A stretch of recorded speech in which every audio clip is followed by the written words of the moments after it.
इसका जो भौगोलिक क्षेत्र है, सबसे पहले हम भौगोलिक क्षेत्र की बात करते हैं। दोस्तों इसका भौगोलिक क्षेत्र है 240,928। जी हाँ दोस्तों, देखो दोस्तों ये जो 240 है ये इसकी चौड़ाई भी है।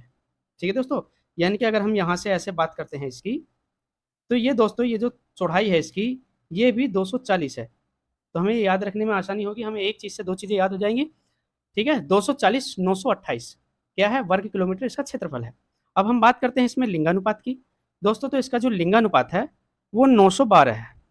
इसका मतलब ये है कि 1000 पुरुषों पे 912 महिलाएं हैं।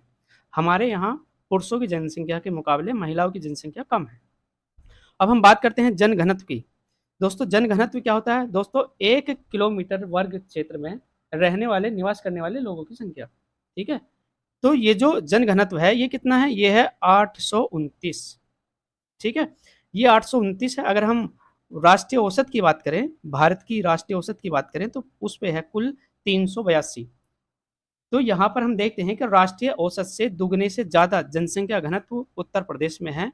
इसका मतलब यह है कि उत्तर प्रदेश में बाकी जगहों के मुकाबले जनसंख्या सबसे ज्यादा है, इसीलिए जनसंख्या के मामले में उत्तर प्रदेश टॉप पे है। और अगर क्षेत्रफल की बात करेंगे तो चौथे नंबर पे है, वो आगे बताएंगे। ठीक, अब हम बात करते हैं यहाँ 10 के जनसंख्या प्रतिशत वृद्धि। तो दोस्तों पिछले दशक में यानी कि 2011 में जो जनगणना हुई है, तो उस दशक में जो जनसंख्या बढ़ी है, जो प्रतिशत वृद्धि हुई है, वो हुई है 20.23। ठीक, 20.23% जनसंख्या बढ़ी है, यानी कि अगर पहले 100 थी तो अब 120 हो गई है। ठीक, अब हम बात करते हैं साक्षरता दर की।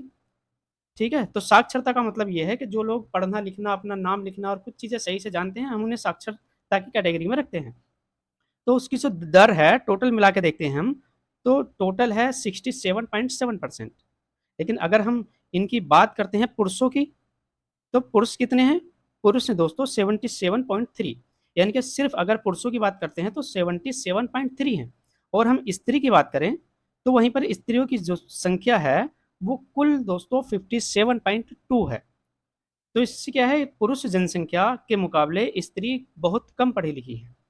ठीक, तो ऑल ओवर में देखते हैं साक्षरता दर, अगर सिर्फ क्वेश्चन आता है कि उत्तर प्रदेश की साक्षरता दर क्या है, तो दोस्तों उसका आंसर हमारा ये हो जाएगा 67.7। और अगर वो महिला या पुरुषों में से किसी एक की पूछता है तो उसका ये हो जाएगा।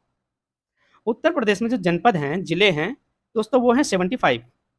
वर्तमान में 75 है, लेकिन कुछ चर्चाएं चल रही हैं, उत्तर प्रदेश को विभाजन की भी चलती रहती हैं, कुछ जिले घटाने बढ़ाने की भी चलती हैं, लेकिन फिलहाल वर्तमान समय में अगर हम देखते हैं तो 75 है। ये कितने मंडलों में बटे हुए हैं दोस्तों, 18। यानी कि 18 मंडलों में ये 75 जिले बटे हुए हैं।